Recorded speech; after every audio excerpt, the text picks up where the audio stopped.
(2020년 3월 25일) 우리 연동교회 수요 기도회 영상으로 하나님께 함께 예배 드리도록 하겠습니다. 다 같이 묵도하심으로 예배 드리겠습니다.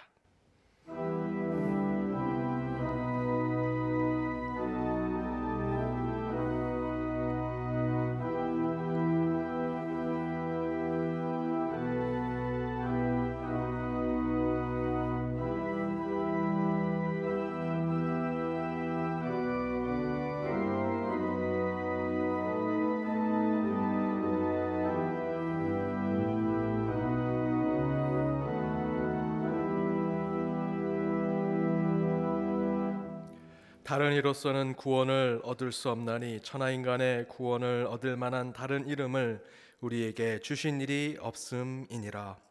우리의 유일한 구원자 되신 우리 주 하나님, 주님의 뜻에 따라 수요기도 예배 가운데 나온 주의 백성들, 이 시간 오직 주님만을 찬양하고 예배하고자 하오니 각자의 예배의 자리에 성령 하나님 임재하여 주옵시며 주님의 평안과 은혜를 내려 주옵소서.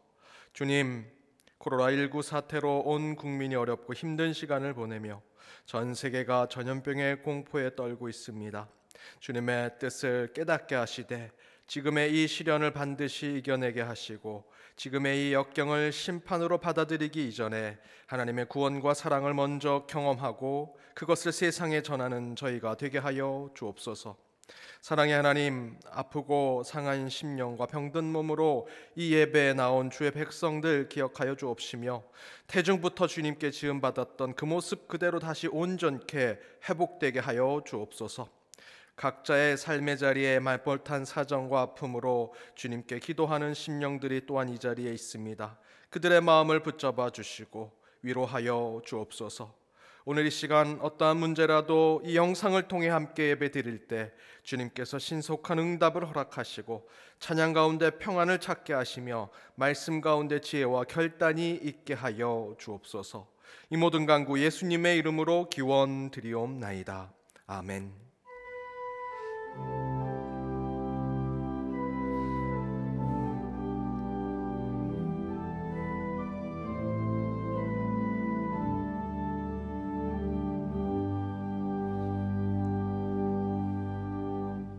찬송가 505장 온 세상 위하여 함께 찬양하시겠습니다.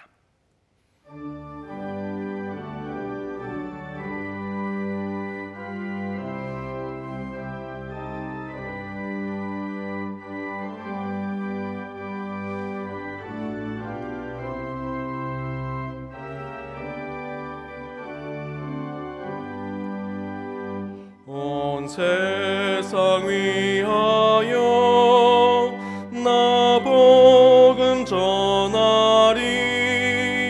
만 백성 모두 나와서 주 말씀 들으라.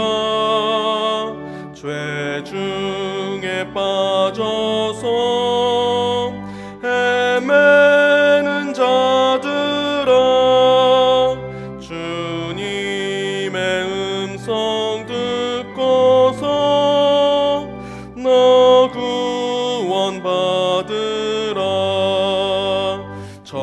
전하고 기도해 매일 증인 되리라. 세상 모든 사람 다 듣고 그 사랑 알도록 온 세상 위하여 이 복음 전하리. 저 죄인 회개하고서 주 예수 믿으라. 이 세상 구하려 주 돌아가신 것 나 증거하지 않으면 그 사랑 모르리. 전하고 기도해 매일 증인 되리라. 세상 모든 사람 다 듣고 그 사랑 알도록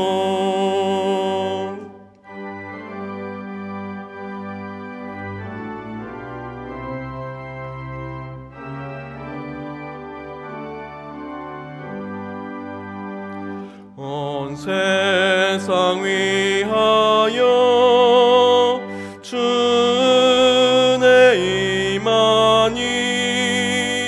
주 예수 이름 힘입어 이 복음 전하자. 먼 곳에 나가서 전하지 못해도 나 어느 곳에 있든지 늘 기도 힘쓰리. 전하고 기도해 매일 증인 되리라. 세상 모든 사람 다 듣고 그 사랑 알도록.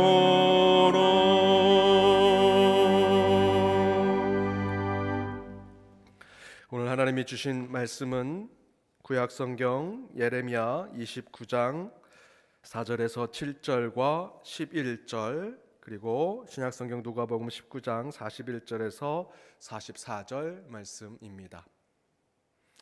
예레미야 29장 4절에서 7절, 제가 하나님의 말씀을 읽도록 하겠습니다. 만군의 여호와 이스라엘의 하나님께서 예루살렘에서 바벨론으로 사로잡혀 가게 한 모든 포로에게 이와 같이 말씀하시니라. 너희는 집을 짓고 거기에 살며 텃밭을 만들고 그 열매를 먹으라. 아내를 맞이하여 자녀를 낳으며 너희 아들이 아내를 맞이하며 너희 딸이 남편을 맞아 그들로 자녀를 낳게 하여 너희가 거기에서 번성하고 줄어들지 아니하게 하라. 너희는 내가 사로잡혀 가게 한 그 성읍의 평안을 구하고 그를 위하여 여호와께 기도하라. 이는 그 성읍이 평안함으로 너희도 평안할 것임이라. 11절입니다. 여호와의 말씀이니라. 너희를 향한 나의 생각을 내가 아나니 평안이요 재앙이 아니니라. 너희에게 미래와 희망을 주는 것이니라. 신약성경 누가복음 19장 41절에서 44절 말씀 제가 읽겠습니다.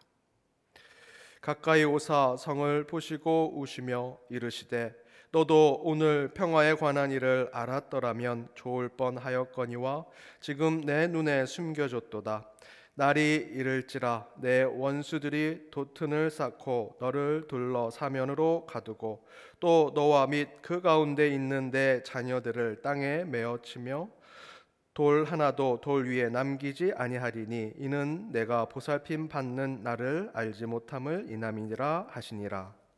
이는 하나님의 말씀입니다. 먼저 광고 드리도록 하겠습니다. 코로나19 바이러스 사태로 어려움을 겪고 있는 우리 연동의 모든 성도님들과 우리 대한민국의 모든 국민 여러분께 하나님의 평안과 위로가 있기를 간절히 바랍니다. 우리 주일 예배는 계속해서 인터넷 영상 예배로 드립니다. 실시간 온라인 예배로 예배를 드릴 수 있습니다. 여러분 주일 예배가 우리 성전에서 함께 드리지 못할지라도 각 처소에서 가장 경건하고 바른 모습으로 예배를 드려주시기 바랍니다. 또한 온라인 봉헌 주보와 또 우리 홈페이지를 참조하셔서 우리 봉헌에도 가장 신실한 마음으로 참여해 주시기 바랍니다. 주일 학교 예배도 우리 YD 유튜브 채널을 통해서 각 부서의 예배가 진행되고 있습니다. 우리 학부형 되신 성도님들께서 자녀들의 주일 예배를 잘 지도해 주시기 바랍니다. 수요 기도회는 오늘까지 우리 고난에 대해서 함께 말씀을 나누도록 하겠습니다. 예배 온 가족 새벽 기도회도 인터넷 영상 예배로 함께 예배를 드리겠습니다. 우리 사순절 기간입니다. 그리스도의 십자가와 고난을 묵상하시면서 경건과 절제로 보내시는 사순절 기간이 되시기 바랍니다.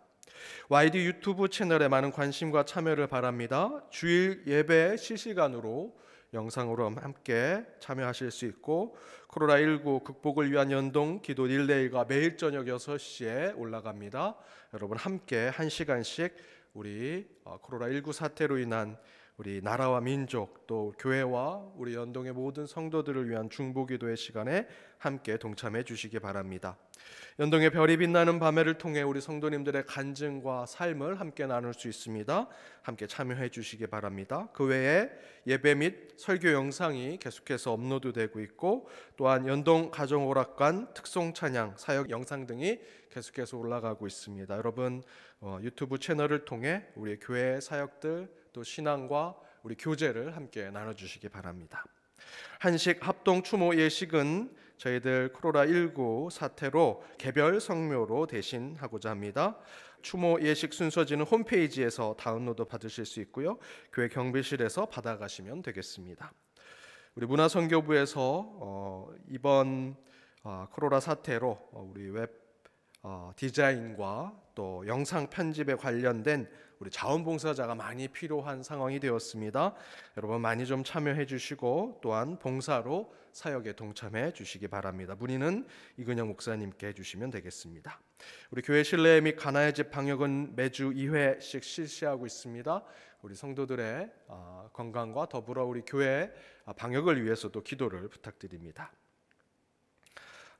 더불어 오랜 동안 저희들 성도님들 함께 뵙지 못하는 상황에 우리 교육자들이 전화나 또 SNS로 신방을 하고 성도님들의 안부를 묻고 있습니다.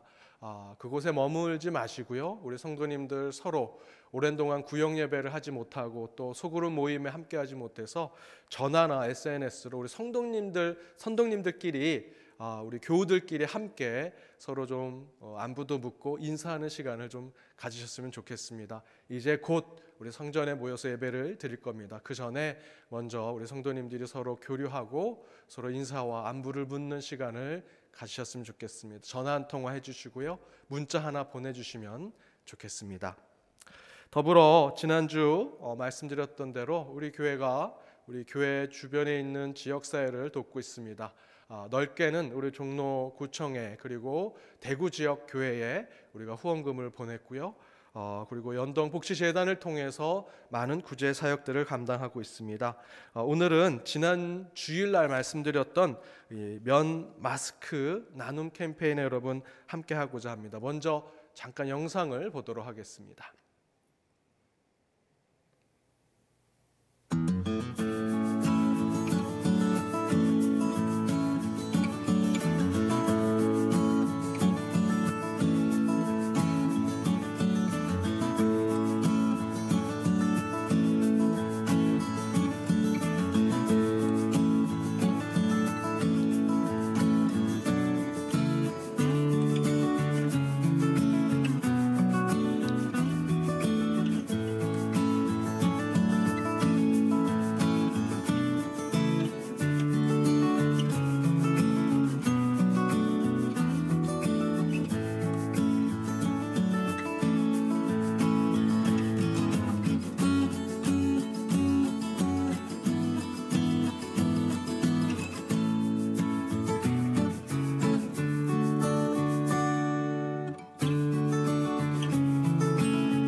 제가 마스크를 차고 나왔습니다. 예. 이 마스크입니다. 이 수제 마스크인데요. 안에 필터를 낄 수 있는 것도 있고요. 이 마스크를 3장에 10,000원에 여러분 우리 연동복지재단을 통해서 구입하실 수 있습니다. 3장을 구입하시면 우리 그 3장만큼 우리 주변의 이웃들에게, 특별히 마스크를 구입하시기 어려운 분들에게 그대로 전달이 됩니다. 여러분, 면 마스크 나눔 캠페인, 우리 연동복지재단에서 하는 이 캠페인에 많은 동참을 부탁드리고요.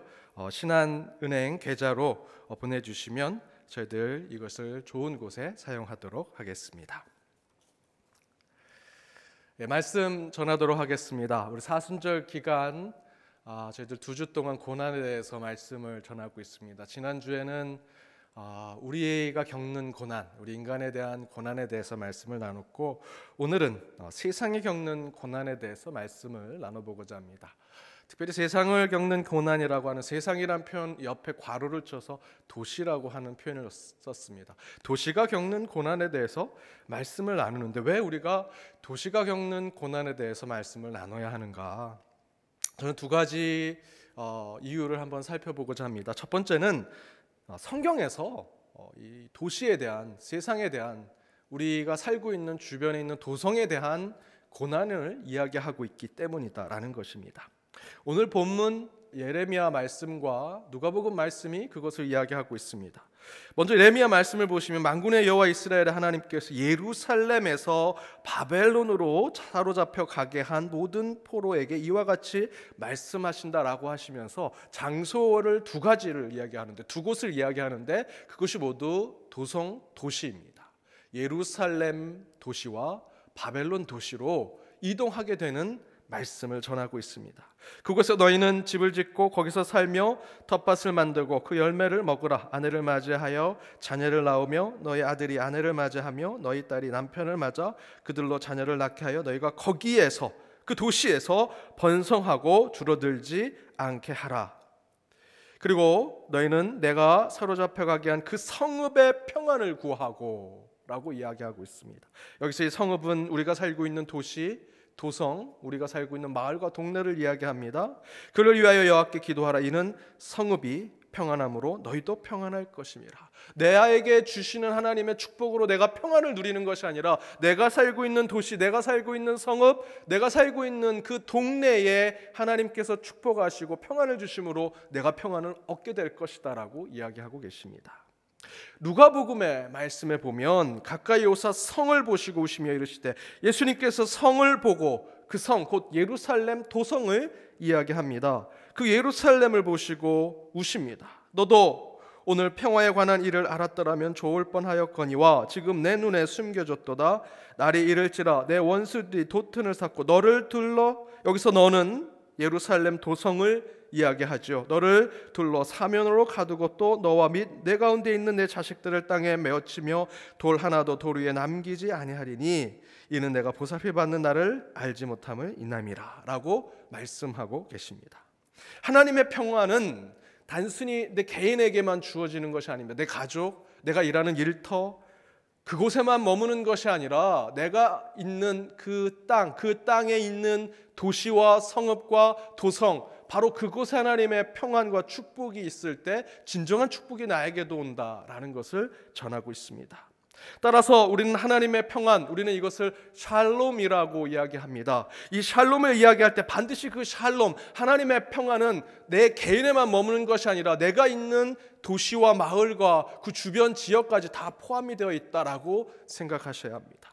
왜 우리가 이렇게 온라인으로 예배를 드리고 있습니까?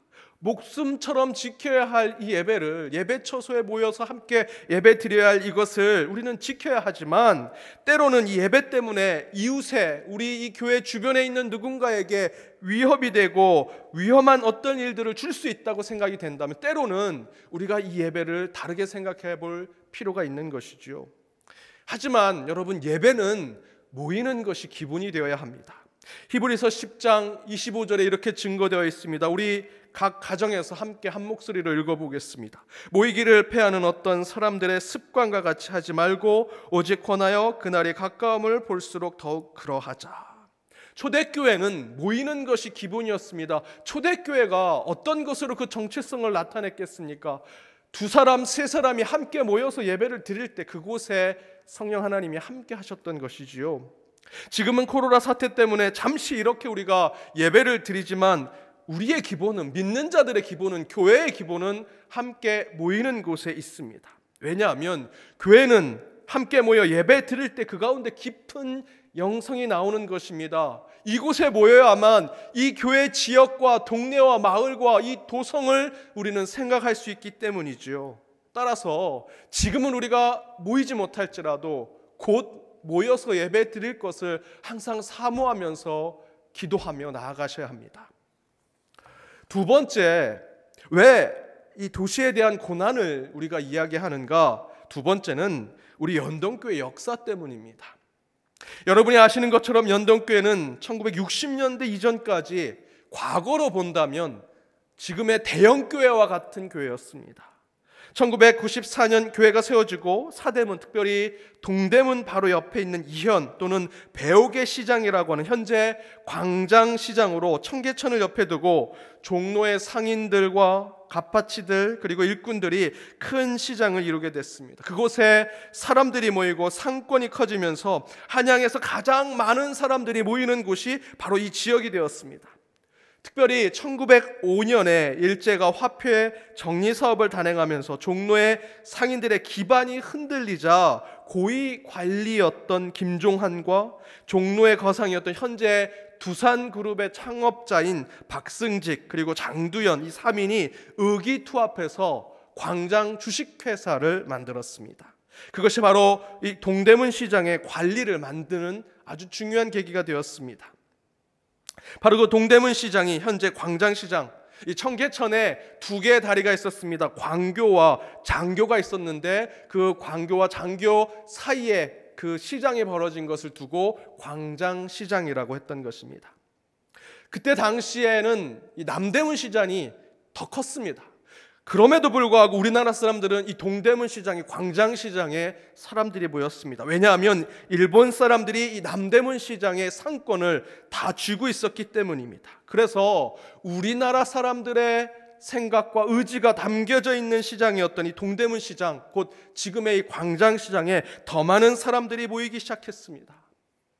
그렇게 되면서 자연스럽게 이 광장시장, 동대문시장 가까이에 있는 우리 연동교회는 어린 자녀에서 뿐만 아니라 어른들까지 1000명 이상 모여서 예배를 드리는 곳이 되었습니다.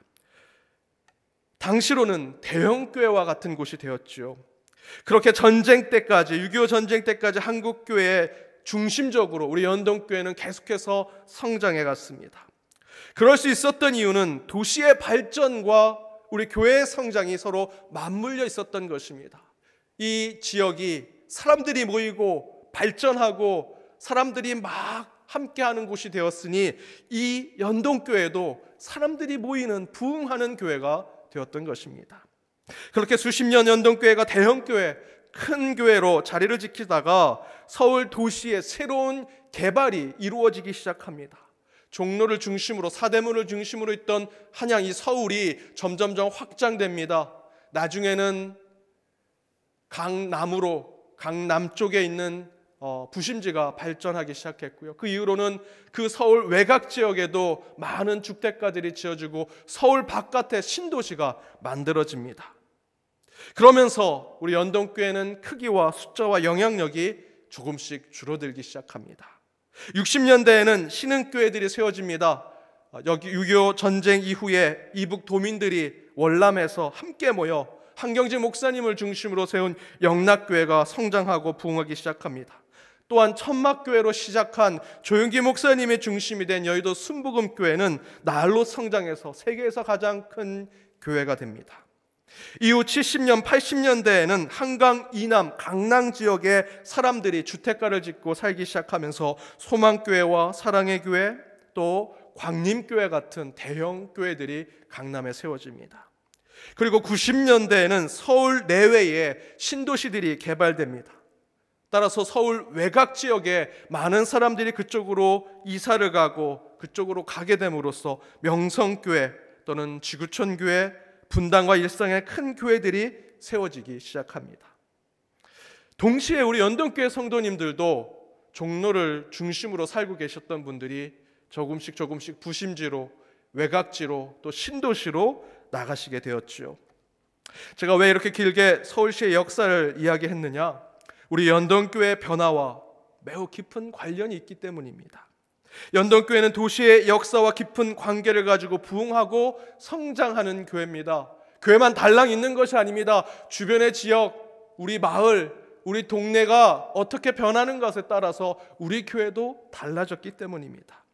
아니, 우리 교회뿐만 아니라 거의 대부분의 교회가 그렇습니다. 그 안에서도 우리 연동교회는 더욱더 아주 밀접한 이 도시와 관계를 가지고 있습니다.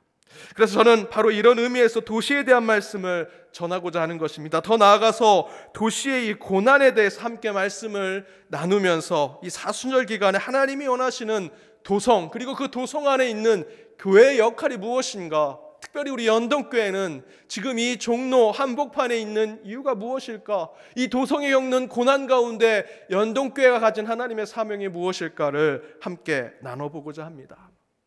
이를 위해서 성경의 역사 속에서 나오는 도시는 어떤 고난을 겪고 있는지 영적인 메시지를 먼저 찾아보고자 합니다.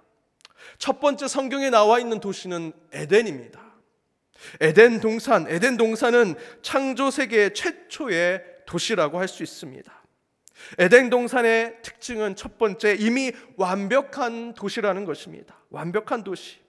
창세기 1장 31절에 보면 이 에덴 동산을 창조한 하나님께서 그것을 보시고 야, 좋다, 보기 좋다라고 이야기하시지요. 만든 이가 만든 작품을 보고 좋다라고 이야기하고 있습니다. 완벽하다는 뜻을 갖고 있죠. 창세기 2장 2절의 말씀에서도 모든 일을 그쳤다, 이제 더 이상 할 것이 없다라는 것입니다. 그래서 하나님은, 창조자는 그곳에서 그것을 설계하고 다 만드시고 쉼을 갖는, 안식을 갖는 것이 성경에 기록되어 있습니다. 또한 도시를 창조하고 안식하신 후에 그곳을 바라볼 때 창세기 2장 10절의 말씀에 보면 4개의 강이 나와 있는 것을 보게 됩니다. 그것은 완벽한 도시를 구축하셨다라는 것을 이야기합니다.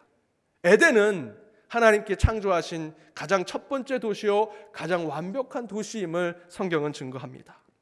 두 번째, 에덴 동산은 도시의 계획자와 거주자가 함께 있는 도시입니다.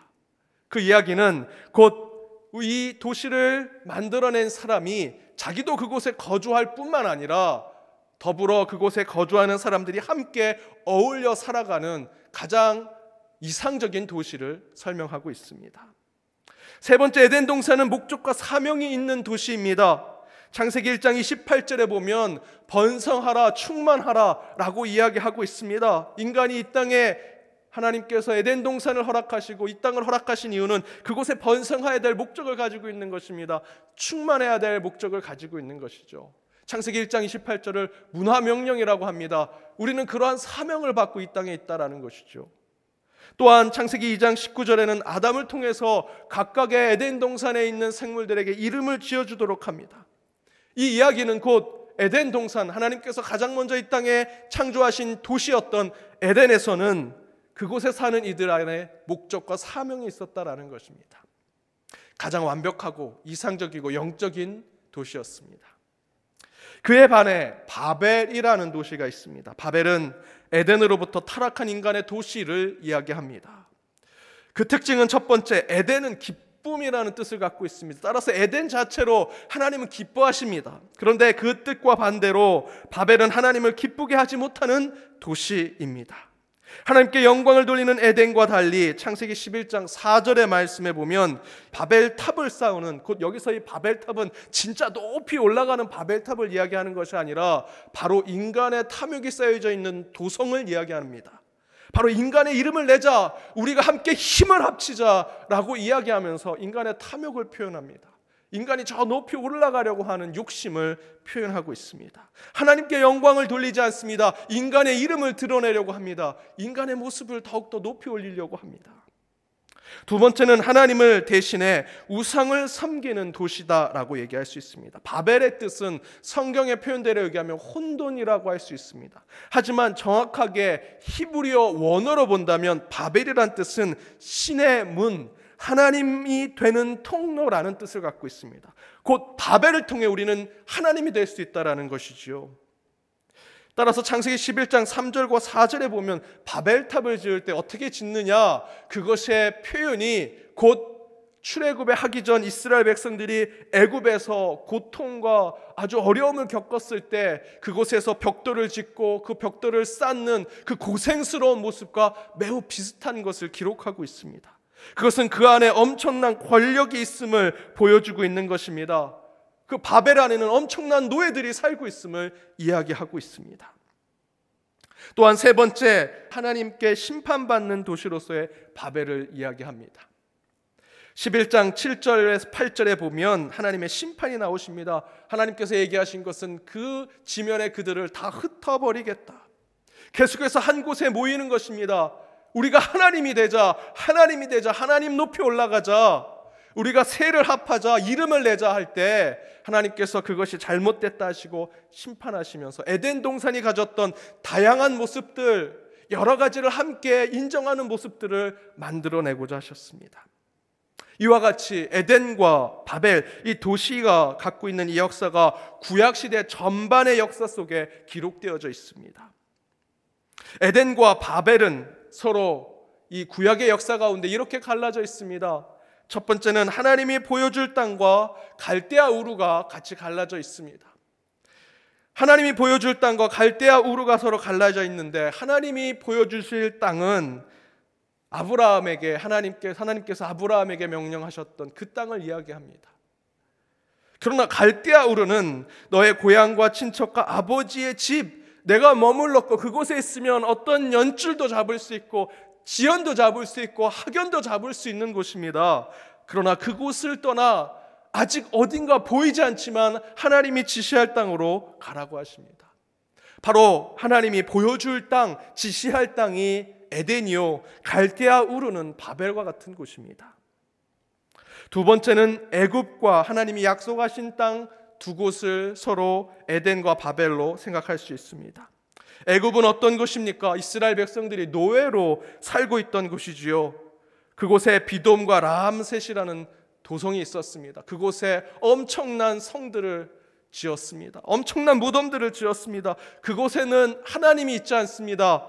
오직 사람의 이름만 내는 바벨과 같은 곳이 있었습니다. 그러나 하나님이 약속하신 땅, 출애굽기 3장 17절의 말씀대로 이스라엘 백성들을 출애굽해서 그들에게 젖과 꿀이 흐르는 땅으로 보내주시고자 하는 그 땅은 에덴과 같은 곳이었습니다. 하나님께 영광을 돌릴 수 있는 곳이지요.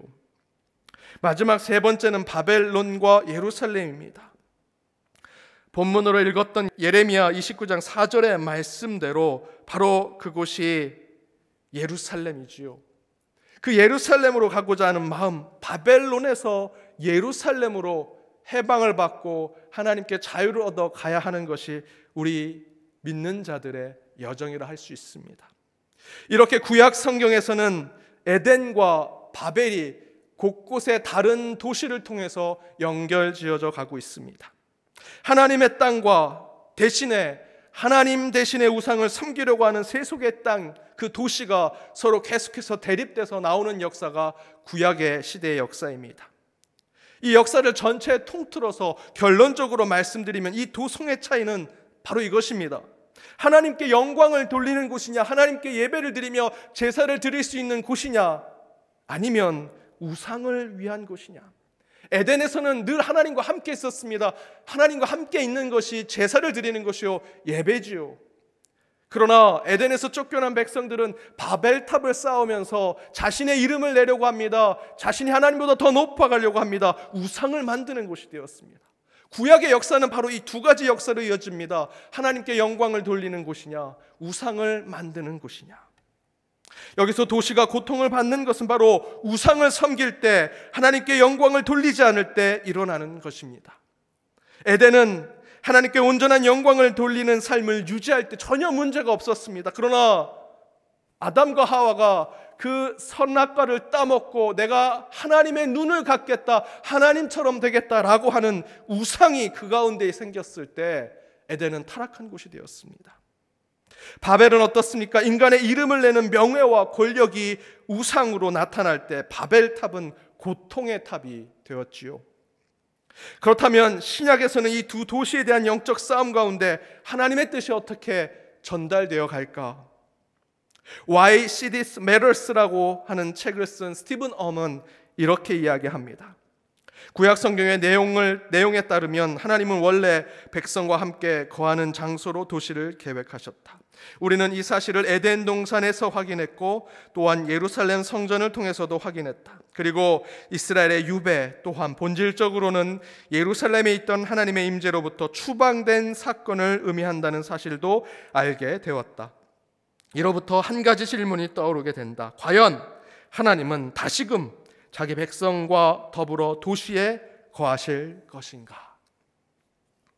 구약의 역사를 통해서 수많은 바벨과 같은 도성에 우상을 쌓아놓고 살아간 이스라엘 백성들의 모습을 보았습니다. 말라기 선지자 이후로 400년 동안 더 이상 하나님이 원하신 에덴 동산을 다시 세우는 역사는 이루어지지 않았습니다. 그 질문 가운데 스티븐 엄이라고 하는 목사는 도대체 그러면 이제 어딘가에 하나님이 우리와 함께 거하실 것인가? 라는 질문을 던지는 것이지요. 이 마지막 질문에 오늘 누가복음 본문은 우리가 신앙을 지키는 이 도시 주변에 신앙 공동체가 세워져 있는 이 소송에 대해서 새로운 관점을 우리에게 주고 있습니다. 누가복음 19장 41절에서 44절 우리 다시 한번 우리 여러분 각 가정에서 함께 한 목소리로 읽어보겠습니다. 가까이 오사 성을 보시고 우시며 이르시되 너도 오늘 평화에 관한 일을 알았더라면 좋을 뻔하였거니와 지금 내 눈에 숨겨졌도다. 날이 이를지니라 내 원수들이 도튼을 쌓고 너를 둘러 사면으로 가두고 또 너와 및 내 가운데 있는 내 자식들을 땅에 메어치며 돌 하나도 돌 위에 남기지 아니하리니 이는 내가 보살핌 받는 나를 알지 못함을 인함이니라. 예수님은 구약 시대까지 하나님이 계신다 믿었던 거룩한 도성 예루살렘을 향해 돌 하나도 그 위에 남겨두지 않고 무너뜨리겠다라고 말씀하십니다. 그리고 요한복음 2장 19절 말씀대로 3일 후에 다시 세우겠다라고 말씀하고 계시죠. 여기서 예루살렘을 무너뜨리고 다시 3일 후에 그곳을 다시 세우시겠다는 예수님의 뜻은 무엇일까? 진짜 예루살렘이 무너지는 것일까? 아닙니다. 여기서 예루살렘에 돌 하나도 남기지 않고 무너뜨리겠다라는 것은 구약시대의 예루살렘이 하나님이 계신 곳이라고 믿었던 그 잘못된 생각과 그 잘못된 믿음을 우리 주님께서 무너뜨리겠다라는 것입니다. 왜 그럴까? 간단합니다. 에덴에서 나온 사람들이 바벨을 만들었던 것처럼 하나님의 거룩한 성전이라고 지냈던 사람들이 그 예루살렘에서 하나님 대신에 우상을 섬겼기 때문입니다. 종교에서는 특별히 유대교에서는 율법과 관습이 우상이 됐습니다. 예루살렘 성전에서 여호와 하나님을 제사 드려야 하는데 그들은 율법과 관습에 묶여 그것을 우상으로 섬겼습니다. 정치, 경제, 문화에서는 로마 제국의 권력과 물질이 우상이 되었습니다. 예루살렘이라는 땅, 예루살렘이란 도시와 그 공간에만 있으면 그곳에 하나님이 계시고 하나님의 인도와 구원하심이 있다, 하나님이 다 지켜주신다는 착각과 오해 속에 겉으로만 제사를 드리고 율법과 신앙의 관습으로만 자신의 종교를 지키며 그저 예루살렘에만 머무는 것을 원했던 것입니다. 그러나 하나님이 원하시는 것은 예루살렘을 거룩하게 만드는 것은 하나님의 사람이지 그 땅 자체가 아니라는 것입니다. 그래서 하나님은 구약시대 400년 동안 침묵하시고 그 땅에 진짜 하나님의 도성이 되는 분을 이 땅에 보내셨습니다. 바로 그분이 예수 그리스도이십니다. 요한복음 기자는 그 사건을 이렇게 기록합니다. 요한복음 2장 18절에서 22절입니다. 이에 유대인들이 대답하여 예수께 말하기를 내가 이런 일을 행하니 무슨 표적을 우리에게 보이겠느냐? 예수께서 대답하여 이르시되 너희가 이 성전을 헐라 내가 사흘 동안에 일으키리라. 유대인들이 이르되 이 성전은 46년 동안에 지었거늘 내가 3일 동안에 일으키겠느냐 하더냐. 그러나 예수는 성전된 자기 육체를 가리켜 말씀하신 것이라. 죽은 자 가운데서 살아나신 후에야 제자들이 말씀하신 것을 기억하고 성경과 예수께서 하신 말씀을 믿었더라. 이 사건을 우리는 예수님의 성육신 사건이라고 이야기하죠. 단순히 하나님이 인간으로 오신 것이 성육신 인카네이션이 아니라 바로 예수님께서 이 땅에 오신 것은 거룩한 땅, 거룩한 도성이 되시기 위해서 이 땅에 오셨다라는 것입니다. 그것이 바로 성육신 사건입니다. 그래서 이젠 우리는 교회 건물을 하나님이라고 해서는 안 됩니다. 교회 건물을 하나님으로 여기면 그것은 우상입니다. 또한 우리는 교회가 세워져 있는 이 땅을 하나님의 땅, 거룩한 땅이라고 하는 것 또한 우상이라고 할 수밖에 없습니다. 그러나 교회 건물이 세워져 있는 이 땅이 거룩한 것은 아니지만 이 교회 건물, 이 땅에 속해져 있는 이 주변의 지역과 도성과 도시와 주변의 마을은 영적으로는 매우 중요합니다. 성경은 이렇게 기록합니다. 고린도전서 1장 2절입니다. 고린도에 있는 하나님의 교회 곧 그리스도 예수 안에서 거룩하여지고 성도라 부르심을 받은 자들과 또 각처에서 우리 주 곧 그들과 우리의 주 되신 예수 그리스도의 이름을 부르는 모든 자들에게. 교회 건물이 중요하지 않고 교회가 세워진 땅이 거룩한 것은 아니지만 그곳에 모인 예수를 나의 구원자로 고백하는 한 사람 한 사람을 고린도전서 1장 2절에서는 성도, 거룩한 자라고 부르죠. 한 사람 한 사람이 중요하다고 얘기합니다. 또한 그렇게 모인 사람들의 무리 곧 신앙의 공동체가 있는 장소가 매우 중요하다라고 표현하는데 그 표현을 어떻게 하느냐? 고린도서 1장 2절에서는 고린도에 있는 하나님의 교회라고 표현합니다. 1장 2절에 그 고린도 교회가 몇 층짜리 교회였느냐, 얼마나 비싸게 얼마에 그것을 지었느냐라고 기록하지 않습니다. 그 고린도에 있는 초대교회가 어디에 있느냐? 고린도에 있었다라고 하는 것을 설명합니다. 왜 그랬을까? 교회는 단순히 우리끼리 모여 천국 가는 구원의 방주가 되는 곳이 아니라 그 교회가 세워져 있는 마을과 동네와 지역과 그 도시에 중보적인 역할을 해야 하기 때문입니다. 교회는 그리스도입니다. 그리스도는 우리의 중보자이시죠. 따라서 이 교회는 이 교회가 세워져 있는 지역의 중보가 되어야 합니다. 고린도는 원래 하나님의 것 아니겠습니까? 그러나 타락한 인간들이 바벨탑 같은 우상의 문화의 체계를 세우면서 아름다웠던 고린도 도시가 우상 가득한 도시가 되었습니다. 그 안에 하나님은 바울을 통해 고린도 교회를 세우시고 아굴라와 브리스길라의 동역자들과 함께 고린도 교회를 세우게 하셨죠. 원래 하나님의 땅인데 타락한 인간에 의해서 우상이 가득한 곳이 되었으니 다시 하나님의 땅으로 되돌리는 그 중보적인 역할을 고린도 교회가 하게 되는 것입니다. 이 땅의 모든 교회도 다 그런 중보적 의미를 가지고 있는 것입니다. 연못골에 세워진 연동교회도 연못골 원래는 하나님의 땅 아닙니까? 그런데 타락한 인간의 세상으로 이 땅도 아마 변했을 것입니다. 이곳에 우리 연동교회 초대 교인들이 함께 모여 몇몇이서 교회를 세워 지금까지 연동교회가 부흥하고 성장해 가면서 이 연못골을 하나님의 땅으로 바꾸라고 중보적인 이름으로 연동교회를 하나님께서 세워주신 것입니다. 더 나아가서는 지금의 코로나 사태로 우리는 고통을 겪고 있습니다. 나만 병 안 걸리면 돼, 나만 괜찮으면 되는 것이 아니라 우리가 왜 이 나라의 민족을, 전 세계를 걱정하며 함께 기도합니까?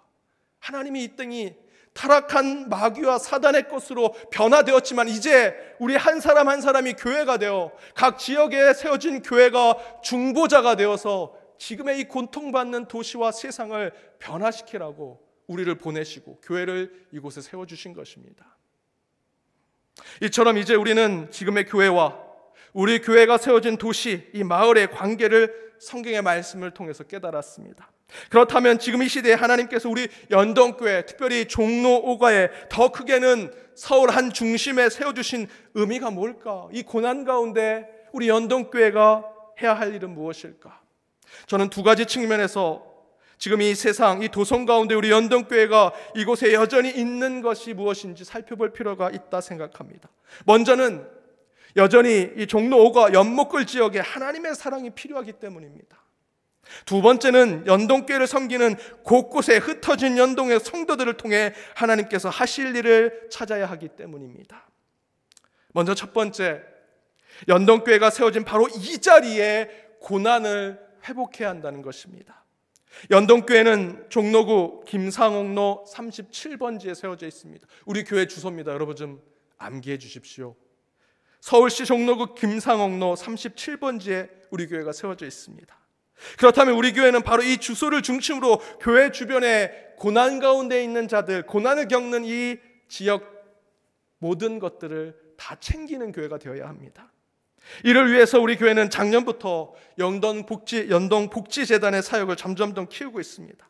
단순히 복지를 하는 교회가 아니라 진짜로 지역을 살피고 교회 주변의 마을을 돌보는 그런 교회가 되기 위해서 가장 먼저 사역을 하고 있는 연동복지재단이 이 교회가 세워진 도시 지역과 또 주변을 하나하나 돌보게 하는 것이지요. 교회에서 걸어서 10분 또는 20분 정도 가면 충신동, 이화동이라는 지역을 갈 수 있습니다. 그곳에 가면 참으로 어렵게 살아가는 쪽박촌에 같은 곳에 살아가고 또 고시원 같은 정말 작은 한 사람만 누울 수 있는 곳에서 지내는 어르신들과 또 가난하게 사는 분들이 참으로 많습니다. 그런 분들을 도울 때 도시의 고난이 교회를 통해 회복될 수 있다고 믿습니다. 몇 주 전에 한 성도님께서 제가 성북동 내 모녀가 안타깝게 죽음에 이르게 됐다는 이야기를 설교로 했는데 한 번은 저를 찾아와서 이런 얘기를 하십니다. 우리 교회 안에도, 우리 교회 아주 가까이에도 그런 분이 있을 수 있습니다. 등잔 밑이 어두울 수 있는 겁니다. 목사님, 더 교회 주변, 더 교회 가까운 곳을 살펴주십시오 라고 이야기해 주셨습니다. 저는 그 충고에 더욱 우리 교회 성도님들 그리고 우리 교회 주변에 있는 어려운 분들을 목회적인 차원에 더 살피고자 하고 더 케어하고자 합니다. 바로 그것이 교회가 세워진 도성을 새롭게 하고 회복시키는 중보적인 모습이라고 저는 생각합니다. 제가 2월 말쯤에 막 코로나가 확산될 때 TV 뉴스를 보는데 한 지방 시골에 어르신들이 마스크를 구입하기 위해서 경운기를 타고 그 느린 경운기를 타고 1시간 반 이상 걸려서 읍내에 있는 약국에 왔는데 젊은 사람들이 다 아침에 마스크를 사가서 그렇게 먼 곳에서 왔음에도 불구하고 사가지 못하고 돌아가는 그런 모습을 보았습니다.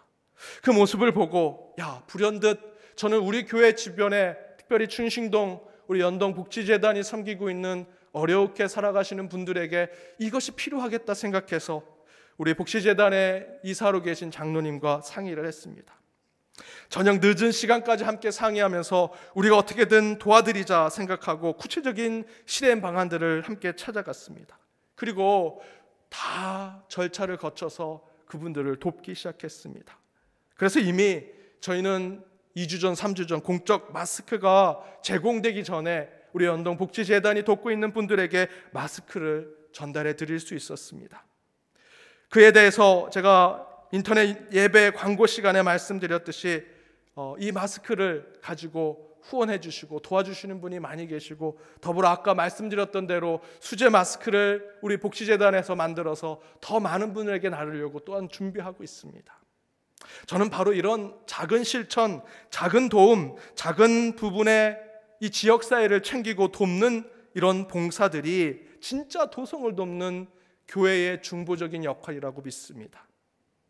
바로 하나님은 그런 일을 하라고 연동교회에 여전히 이곳에 세워주시고 다른 곳에 가지 않게 하신 것이라 저는 생각합니다. 여러분, 연동교회는 서울시 종로구 김상옥로 37번지에 있습니다. 바로 이곳에 필요한 이웃들, 또 고통받는 지역, 그리고 이 도성을 지키는 것이 이 교회, 우리 연동교회의 중보적인 역할입니다. 두 번째는 연동교회에서 흩어진 성도들은 각자가 사는 곳곳의 고통 속에 있는 도성을 바꿔야 한다라는 것입니다. 제가 주일 예배 끝나고 축도할 때 항상 마지막에 이런 표현을 씁니다. 연동에 속한 모든 디아스포라들을 축복한다. 여기서 연동에 속한 디아스포라는 연동교회 다니다가 다른 교회 가신 분들, 또는 유학 중에 있는 자녀들, 군대에 있는 자녀들, 더불어 먼 곳에 계신 분들, 그분들을 흩어져 있는 디아스포라라고 할 수 있겠지요. 그러나 제가 축도할 때 연동의 디아스포라를 축복한다라고 하는 이유는 저는 우리 교회 모든 성도님들을 향해서 하는 표현입니다. 왜냐하면 연동교회 성도님들의 90%는 종로구 김사옥로 37번지 주변에 사는 것이 아니라 최소한 30분, 멀게는 2시간 이상 걸려서 우리 교회에 오시는 분들입니다. 간단히 말씀드려서 연동교회 대부분의 성도님들은 모두 디아스포라입니다. 흩어진 성도들입니다. 따라서 우리 연동의 디아스포라는 이곳에서 예배드리고 각각에 가는 그 지역에서, 여러분이 사는 마을과 동네에서, 또 다른 도시에서 연동교회라는 작은 교회 이름으로 하나님의 중보적 사역을 감당하셔야 합니다. 왜 그렇게 기도할까? 우리 교회는 교회 주변이 아니라 교회에서 멀리 오시는 여러분이 있기 때문입니다. 그래서 여러분은 그곳에서 중보적 역할을 하셔야 합니다. 방법은 어렵지 않습니다. 지역 봉사단체에서 헌신하시고 후원하시면서 여러분이 사는 도시를 새롭게 만드셔야 합니다. 우리 연동교회 구제사역 또 복지재단의 사역들 먼 곳에서 여기까지 오셔서 그 일 하시는 거 좋지요. 저도 그러면 참으로 기쁩니다. 하지만 오기가 힘드시다면 내 교회에서 못하니까 다른 데서 안 할 거야. 왜 내 동네에서 저 교회에서 하는 거 내가 왜 도와줘? 우리 교회 도와줘야지. 그렇게 생각하지 마시고 여러분이 있는 지역, 여러분이 살고 있는 그곳이 새로운 연동교회가 서 있는 것이나 마찬가지입니다. 그렇다면 어떤 교회가, 어떤 시민단체가, 어떤 봉사단체가 여러분의 동네, 여러분의 도시를 새롭게 하고자 귀한 사역들을 감당하고 있다면 힘을 합쳐주십시오. 함께 동참해 주시고 그 일에 여러분 함께 해주시기 바랍니다. 왜냐하면 하나님은 우리가 디디고 살고 있는 이 땅, 이 도성에 더욱더 새롭게 되길 원하시고 우리를 그곳에 디아스포라, 파송한 하나님의 자녀로 보내셨기 때문입니다. 사랑하는 여러분, 우리가 사는 도시는 옛 바벨의 우상들과 옛 예루살렘의 잘못된 종교심으로 고통을 겪고 고난 가운데 있는 것입니다. 그러나 그것을 이겨낼 분은 오직 예수 그리스도이십니다. 주님은 우리 각자 한 사람 한 사람이 교회라고, 거룩한 자라고 부르셨습니다. 우리가 모여있는 교회를 중심으로 그 마을과 그 도성을 회복하는 중보적인 역할을 주셨습니다. 따라서 우리는 반드시 이 땅을 회복해야 할 사명을 가지고 있습니다. 다시 옛 에덴처럼 하나님의 영광을 찾아야 합니다. 또한 계시록의 말씀처럼 새 시대의 새 하늘과 새 땅의 비전으로 나아가는 것이 바로 사명을 품은 교회 한 사람 한 사람입니다. 또한 우리 연동교회입니다. 사순절 기간입니다. 우리 도시의 고난 가운데 예수 그리스도의 마음을 회복하여 세상을 살리는 연동에 속한 모든 성도님들, 그리고 우리 연동교회의 재단이 되기를 주님의 이름으로 축복합니다. 이 시간 다 같이 함께 기도하기를 원합니다. 제가 6가지 기도 제목을 함께 나누도록 하겠습니다. 코로나 사태로 인한 고통 속에 있는 모든 사람들과 교회들을 위해 함께 기도를 부탁드립니다. 코로나 바이러스가 전 세계로 확산되는 시점에서 그것을 잘 이겨내고 극복할 수 있도록 함께 기도를 부탁드립니다. 코로나 사태로 인해 아픔 가운데 있는 연동의 모든 가족들을 위해, 또한 예배와 교회 사역이 위축되지 않게 하시고 모이는 교회의 모습을 빨리 회복하여 더욱 하나님께 영광 돌리는 연동교회가 되도록 함께 기도를 부탁드립니다. 이번 사태를 통해 하나님의 뜻을 깨닫고 사순절 기간 더욱 경건과 절제로 보낼 수 있도록, 또한 연동의 힘든 상황에 있는 성도님들 계십니다. 암 투병으로, 여러 질병으로, 영적인 방황으로, 또 마음의 아픔으로, 경제적인 어려움으로, 고령의 어르신들, 또한 학교를 가지 못하는 우리 교회학교 자녀들, 그 외에 여러 가지 문제로 어려움을 겪고 있는 우리 연동의 교우들을 위해서, 또한 오늘 선포된 말씀 가운데 한 사람 한 사람이 주님이 부르신 교회로서, 또 우리 연동교회가 이 지역의 중보자의 역할로서 지금 고난받는 이 도시와 이 나라 이 민족을 새롭게 하는 역할을 잘 감당할 수 있게 해달라고 이 시간 함께 6가지 기도 제목과 오늘 말씀에 결단하며 여러분의 개인적인 기도 제목을 가지고 간절히 기도하도록 하겠습니다. 함께 기도하겠습니다.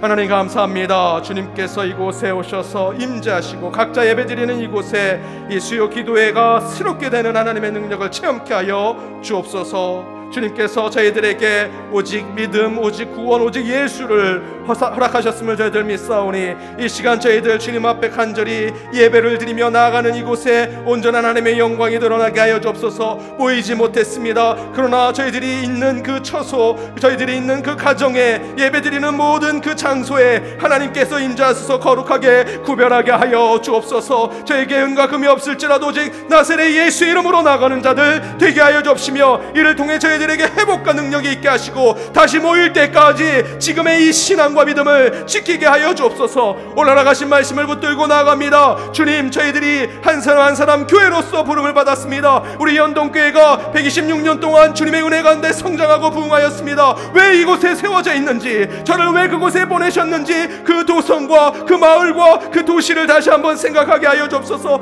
그것을 새롭게 하시는 주님의 음성을 듣게 하여 주옵소서. 고린도에 있는 하나님의 교회, 그 교회처럼 고린도를 새롭게 변화시키는 교회처럼 우리가 있는 곳마다, 우리 연동교회가 있는 이 지역사회를 중보자 역할로 새롭게 바꾸는 능력을 허락하여 주시옵소서. 그리하여 이 땅이 고통받을 때 이 고통을 치유와 회복으로 이끌게 하시며 하나님의 나라가 더욱더 이 땅에 임재할 수 있도록 새롭게 하는 저희들에게 능력을 허락하여 주옵소서. 코로나 사태로 곳곳에 고통이, 주여 신음소리가, 아픔의 소리가 곳곳에서 들립니다. 그들을 치유케 하시고 회복케 하여 주옵소서. 그 어려움을 겪는 사람들과 곳곳에 교회들이 어려움을 겪고 있사오니 그 교회 가운데 하나님 보호하심이 있게 하여 주옵소서. 더욱더 하나님의 능력이 그들의 주여 이르게 하여 주옵소서. 또한 이 코로나 바이러스가 점점점 전 세계로 확산되는 이 시점에 그것을 잘 이겨내고 극복하게 하여 주시옵소서. 코로나 사태로 인해 아픔 가운데 있는 연동의 가족들이 있습니까? 그들의 가정과 그들의 직장과 일터가 어려움을 겪고 있습니까? 특별히 자영업을 하시며 저희들 여러가지 하루를 살아, 하루 먹고 하루를 살아가는 우리 일용직으로 살아가는 우리 성도님들이 있습니까? 참으로 가슴이 답답하고 힘든 가운데 있사오니 그들의 눈물을 닦아주시고 그들의 어려움을 주여 기억하여 주옵소서. 곧 그 문제가 해결되게 하여 주옵시며 신속하게 그들을 치유케 하시고 회복케 하여 주시옵소서. 예배와 교회 사역이 저희들 함께 모이지 못함에 위축되고 있습니다. 모이는 교회가 빨리 회복되게 하시고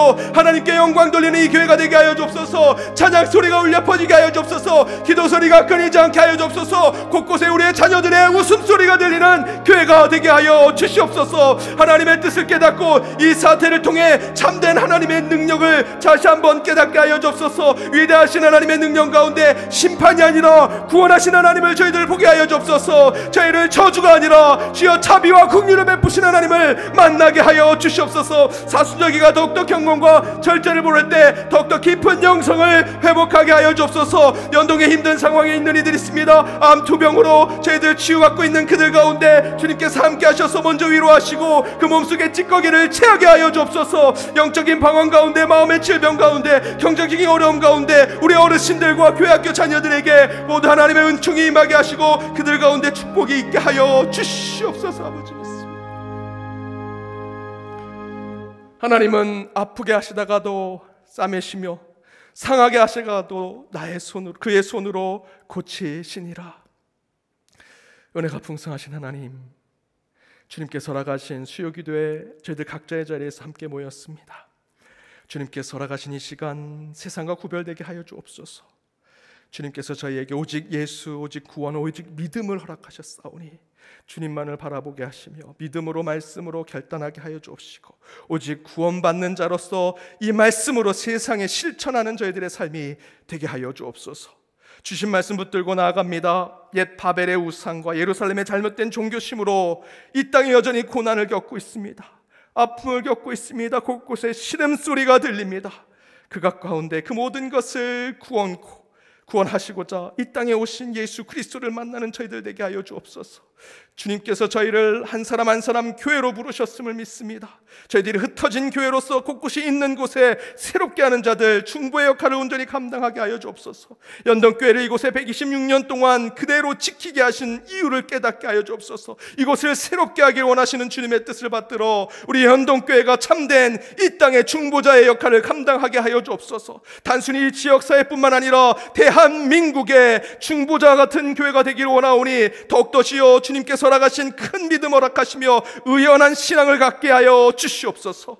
이 성전에 오는 모든 성도들이 주님 앞에 큰 비전을 보게 하여 주옵소서. 새하늘과 새 땅을 보게 하여 주옵소서. 이를 통해 하나님이 원하시는 길을 걸어가는 참된 하나님의 사람들 한 사람 한 사람이 되게 하여 주옵소서. 주님, 코로나 사태로 고통을 겪고 있습니다. 모든 사람들 또는 모든 나라들, 더불어 교회도 어려움을 겪고 있사오니 함께 모여 예배를 드리지 못한 이들 가운데 더욱더 이제 그 마음을 붙들고 더욱더 다시 모여 예배 드릴 때를 소망하게 하시고, 이제 그 다시 모여 예배 드릴 그 감격으로 더욱더 주님을 주여 믿고 나아가는 자들 되게 하여 주시옵소서. 주님, 전 세계로 코로나가 확산되고 있습니다. 이제 곧 그 확산을 막아 주시옵소서. 더 이상 고통 가운데 죽어가는 이들이, 사망 가운데 나아간 이들이 줄어들게 하여 주옵소서. 이제 끊으실 분은 오직 하나님이심을 믿사오니 저희들의 중보 가운데 주님께서 회복과 치유를 허락하여 주옵소서. 특별히 힘든 상황 속에 있는 연동에 우리 교우들이 있습니다. 암투병으로 고통받고 있는 이들, 항암 치료 가운데 주님께서 다시 살아날 수 있는 힘을 주셨음을 믿사오니 이제 곧 왕쾌로 나아가게 하여 주옵소서. 악한 세력과 병마가 그를 괴롭히고 있다면 오직 나사렛 예수 이름으로 명하노니 모든 사단과 마귀는 물러갈지어다, 물러갈지어다. 주님, 기도의 권세를 저희에게 허락하여 주옵소서. 마음의 병으로 고통받는 이들, 영적으로 방황하는 이들이 있습니다. 그들을 붙들어 주시고 주님 사랑하는 그들의 모습을 다시 한번 회복해 하여 주옵소서. 경제적으로 어려움을 겪고 있습니다. 물질의 주인은 오직 하나님이심을 믿고 오직 저희들의 일에 최신을 다해서 신실하게 그 일들을 감당할 때 하나님께서 좋은 사람 만나게 하시고 주여 적재적소에 주님께서 허락하신 물질을 받게 하여 주옵소서. 또한 우리 어르신들 밖에도 외출하지 못하고 답답하게 하루하루를 보내고 있사오나 그들의 마음을 위로하시고 주님께서 친히 친구가 되어 주옵시며 그들의 삶 가운데 다시 한번 교회에 나와 더욱더 주님을 찬양할 수 있는 소망으로 살게 하여 주옵소서. 학교에 나가지 못한 우리 자녀들 답답하게 하루하루를 보내고 있사오나 이제 곧 다시 만날 때까지 건강을 지켜보호하시고 그들에게 더욱더 하나님의 비전과 꿈이 있게 하여 주옵소서. 오늘 이 예배에 함께한 모든 이들, 이 저녁의 시간에 주님께서 축복하시고 은혜를 주옵소서. 오늘 하루도 건강과 주님의 은혜 가운데 모든 것 주님께 맡기고 나와왔사오니 주님께서 그 모든 길을 다 돌보아 주시고 동행하시며 이끌어 주옵소서. 지금은 우리 주 예수 그리스도의 은혜와 하나님의 크신 사랑과 성령님의 교통 감화 역사하심이 우리가 사는 도시, 우리 교회가 세워진 토성이 신음할 때 교회의 참된 중보자적인 역할을 깨달아 세상을 살리고 회복하는 참된 교회가 되기로 다짐하는 연동의 모든 예배자들과 그들의 가정, 그들의 일터, 특별히 우리 연동의 모든 공동체 위에 이로부터 영까지 함께 하옵시기를 간절히 축원하옵나이다. 아멘.